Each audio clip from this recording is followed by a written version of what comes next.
ভাইজান আসসালামু আলাইকুম। ওয়ালাইকুম সালাম। সকাল সকালে যে বৃষ্টি হচ্ছে সাপাহারে, সেই বৃষ্টি কি আপনি ফাঁকি দিয়ে কিভাবে এত সুন্দর আমটা বাজারে নিয়ে আসছেন ভাই? ভাই পানির মধ্যে এসে একটু ফাঁক ছিল, ওই ফাঁকে দেওয়া নামটা আমরা পাইছি। এটা কি আজকে সকালে পেরেছেন না গতকালকে? না, সকালে পেড়ে নিয়ে এসি আম এটা। সকালে আমরা পেড়ে নিয়ে মানে পানির মধ্যে বৃষ্টির মধ্যে আর আমটা নিয়ে এলাম ভিজতে ভিজতে। কি করবো বলেন?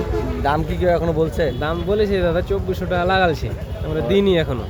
এই সকাল সকালে 2400 টাকা বলেছে আপনার এই আমটা, তাই না? জি। তো আপনি কত হলে ছাড়বেন?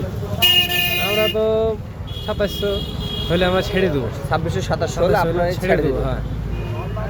আসসালামু আলাইকুম প্রিয় বন্ধুরা, শুভ সকাল। আমি রাশেদ। প্রতিদিন যেভাবে আপনাদেরকে আমি আমাদের ঐতিহাসিক সাপাহার আমবাজারের আপডেট দিয়ে থাকি, আজকেও আমি চলে আসছি সকালে। যেই পরিমাণের বৃষ্টি হয়েছে আজকে, তারপরেও প্রতিটা কৃষক দেখেন কিভাবে আম ভেঙে নিয়ে আসছে। তো আপনারা একজন কৃষকের কাছ থেকে শুনলেন। আর এটা হচ্ছে একমাত্র আম যে আমটাকে মানুষ ভালোবেসে বলে ব্যানানা আম। দেখতে যেরকম কলার মতো, খেতেও সেরকম কলার মতো নরম, দেখতে সুস্বাদ, খেতেও সুস্বাদ। তো এটা হচ্ছে সাপাহার ঐতিহাসিক আমবাজারের শ্রেষ্ঠ আম আজকে সকালে। কারণ এই কালা আমের দাম এখন কৃষকরা ভালোবাসছে, সেই জন্য সেই কালা আমকে আমরা ঐতিহাসিক সাপাহারের শ্রেষ্ঠ আম বলছি। তো সাপাহার বাজারে প্রতিনিয়ত যেভাবে কৃষকরা আম নিয়ে আসে, সেরকম দূর দূরান্ত থেকে ব্যাপারীরা আম কিনতে আসে আমাদের এই ঐতিহাসিক সাপাহার বাজারে। তো আজকে বৃষ্টি হয়েছে, তারপরেও দেখেন সাপাহার বাজারে কি পরিমাণে আমের গাড়ি এসেছে। তো আসলে সাপাহার ঐতিহাসিক একটা আম বাজার। এই সাপাহার ঐতিহাসিক আম বাজারকে কেন্দ্র করে বাংলাদেশের যে কোনো প্রান্তে প্রতিটা ব্যাপারী আসে, প্রতিটা কৃষক আম নিয়ে আসে, তাদের আম তারা কিনে নিয়ে গিয়ে ব্যবসা করে মজা পায়। আর আমাদের সাপাহার ঐতিহাসিক সাপাহারের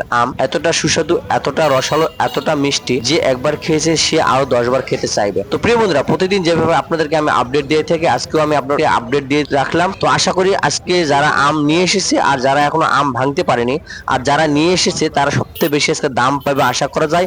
আর যারা না নিয়ে এসেছে এখনো আম, আশা করি তারা হয়তো বই একটু বেলাকুলা হলে আম ভাঙার হিড়িক ফেলে দিবে। ভালো থাকেন, সুন্দর থাকেন।